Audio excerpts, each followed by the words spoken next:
Grandma, what a big surprise you've got coming.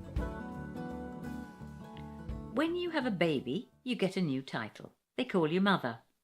And a number of other people near and dear to you are awarded new titles too.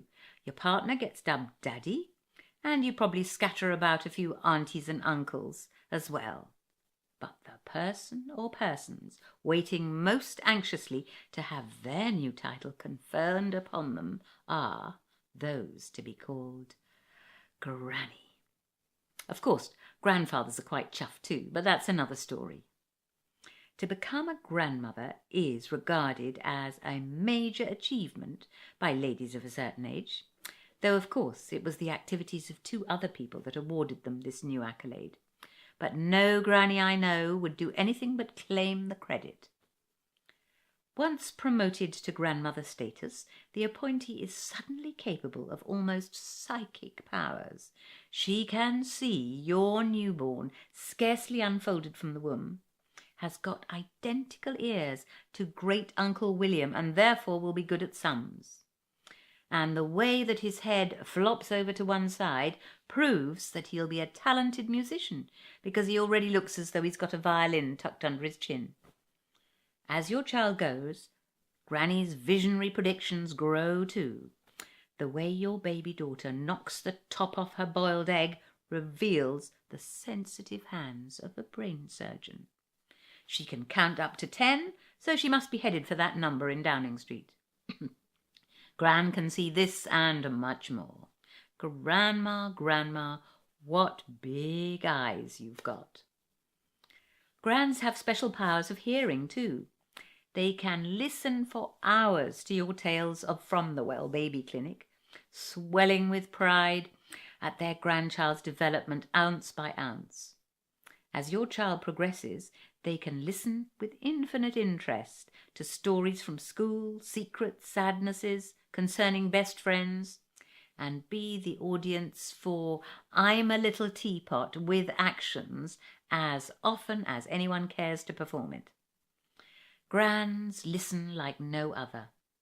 Grandma, what big ears you've got. From a parent's point of view, grandmothers can be a godsend. Beside their partisan opinions of your child's looks and intelligence and career potential, they have checkbooks. These can be pressed into service for the purchase of the last word in luxurious buggies or Barbies or BMX bikes or anything you may not wish to spend your own money on. Apart from the cash, there's the cachet of having a grandmother, the ultimate accessory to wheel your pram round the park.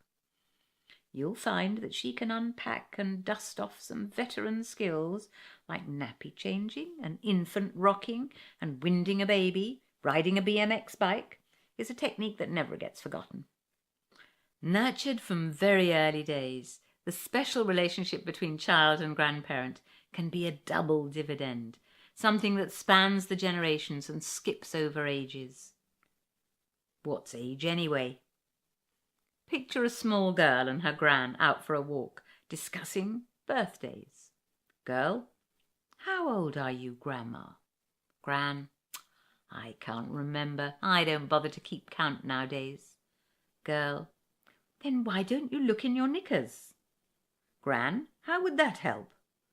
Girl, look at your label. Mine says age 3 to 4. Oh, Grandma, what ancient knickers you've got. Sooner or later, in any account of grandmothers, one has to come to the wolf. The wolf in this story is spoiling. It causes more tears before bedtime than debates on diet or dress. The tension comes from a belief by grandmothers in their inalienable right to spoil their grandchildren.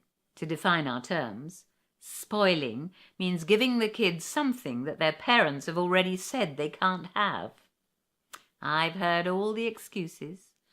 What would Grandad and I spend our money on? Or, well, you couldn't buy such lovely things when I was a mother. Or, they're only young once. As a parent, you understand why they do it, but it's still maddening.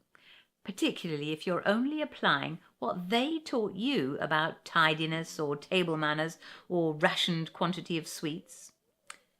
Grandmothers consider it a privilege of age to forget what they've made you learn.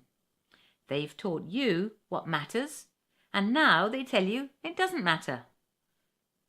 They're great at playing football in the garden. Watch how the goalposts have moved. Grandma, what big teeth you've got. But if you keep giving my children sweets, they won't have any teeth at all. If as a new mother you're having trouble relating to a new grandmother, try to imagine what it must be like for her. When she first holds that baby in hospital, it must bring back so many memories. She must feel proud to be part of this new life, yet somehow redundant. As she holds your new baby, not quite the way you do, and perhaps a little longer than you'd like, remember, this very baby could make you a granny one day. Hand over your baby into those arms. All the better to hug you with, Grandma.